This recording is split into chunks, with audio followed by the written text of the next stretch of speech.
Forgiveness as a state of consciousness from the perspective of a whole self by Terence Lamont Bellows. I have learned that if we feel even the slightest necessity to forgive someone, it's because of wounds we carry in our own heart, not because of what that person did or said or even who they are. It's because of self-inflicted pain. I'm also beginning to recognize this self-inflicted pain as an ego ploy to get attention. There are strong desires for individuals who were not given what they believed they were supposed to have received in childhood to be heard, understood, and counted.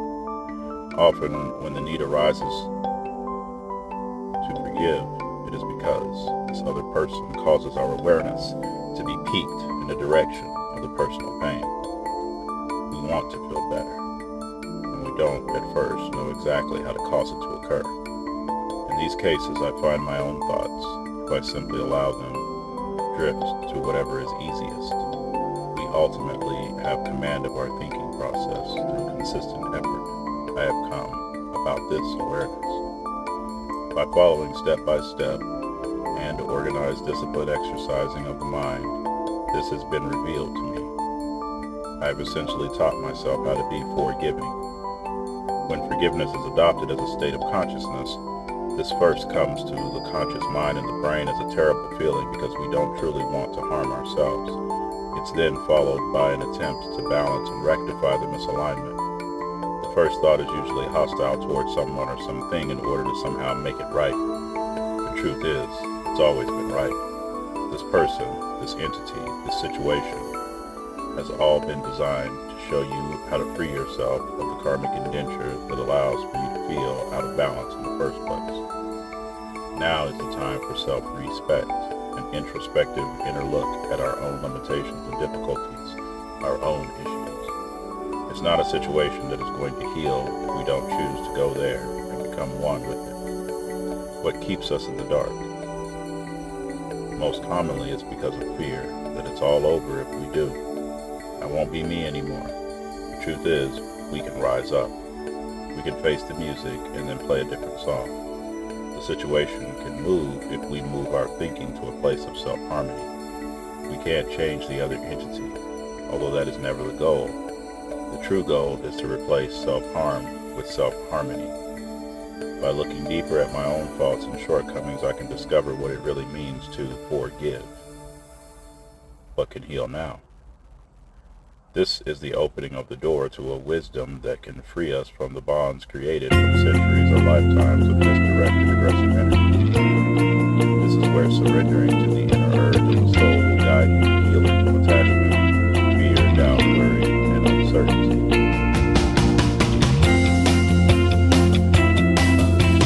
Believe who you truly are, reality and truth is always present.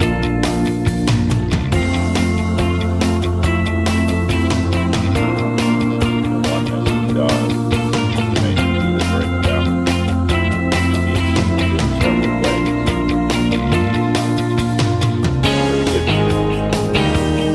Listen, that's this process. Every path can have one way so that the process is conscious mind can be still and allow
I was a young, natural athlete. When time came for us to play organized sports, I was very confident that I would be a great player. I expected it. I didn't expect so much competition. There were a lot of good players all around, and I was not given the opportunity I felt I should have amidst coaching changes of my high school. When one happened, I had not connected well with this high school coach in my early years. This was my last chance to do something special my junior and senior year. I received very little playing time. I did not feel respected or that I was given a chance. Seasons came and went. My coach, at our end of the year assembly for my senior year, called me the most important practice player he had ever coached. Not a compliment, right? I wasn't happy at all. I cycled into our next sport, track and field. One day, we were leisurely shooting around in the gym. My coach asked to talk to me in his office. My classmate, who was his favorite, was given an opportunity to play in an all-star football game for seniors. It was on the same weekend as another all-star game for seniors for basketball. Basketball allowed the coach to choose his players to represent the school. He chose my classmate. My classmate loved football more than basketball. He chose accordingly. In this spot now holds, my coach explained the situation and offered to play in his place. Immediately I accepted the disappointment in my coach's face. Would I represent him in his teaching department? The look on his face said, I don't think so. The game was a chance for me to truly forgive him and myself. I didn't understand it at that time, but it was a chance for me to give my all to something special, to accomplish my long-held goals. I did just that. I was the star of the game. I received MVP honors. I reached into myself and I brought out who I knew I was, and I was fulfilled. Opportunity knocks. Now that was an experience I had that I didn't have knowledge of how I created. I learned later that we do cause our experiences, and that we have the ability with increased knowledge to make advantage of difficult situations.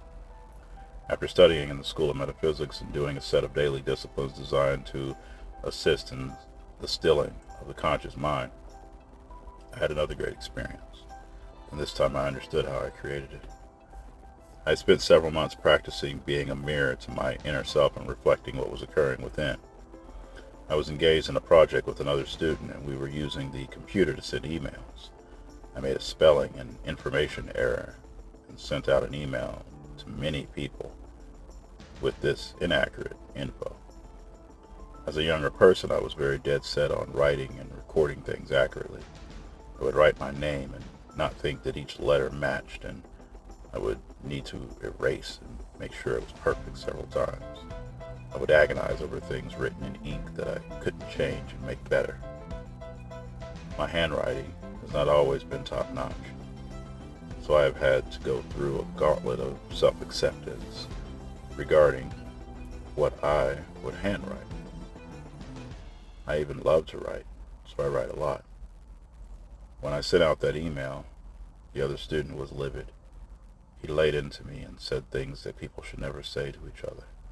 It was disrespectful and gave no room for improvement or learning, as it had become the custom for me to expect in conversations with other students and teachers in the study.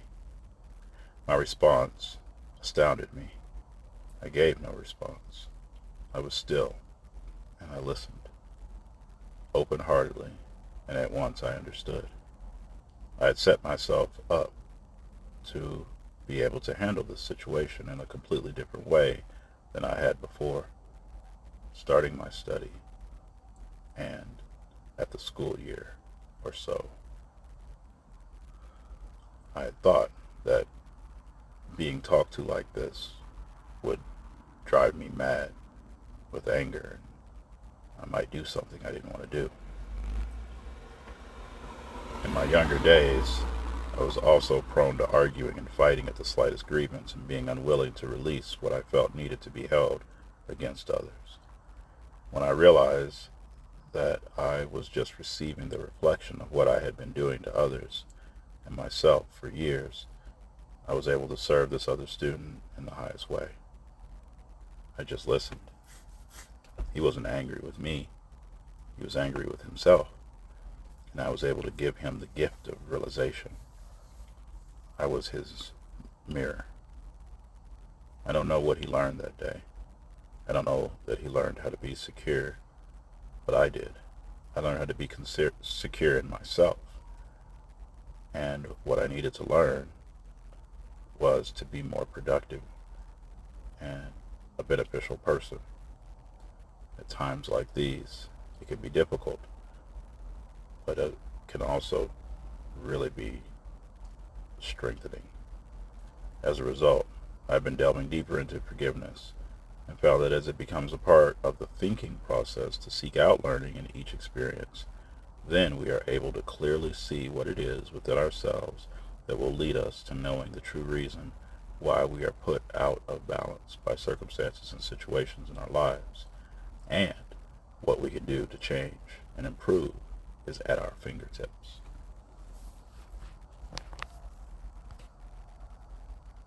The Consciousness of Forgiveness, Volume 1 by Terence Lamont Bellows.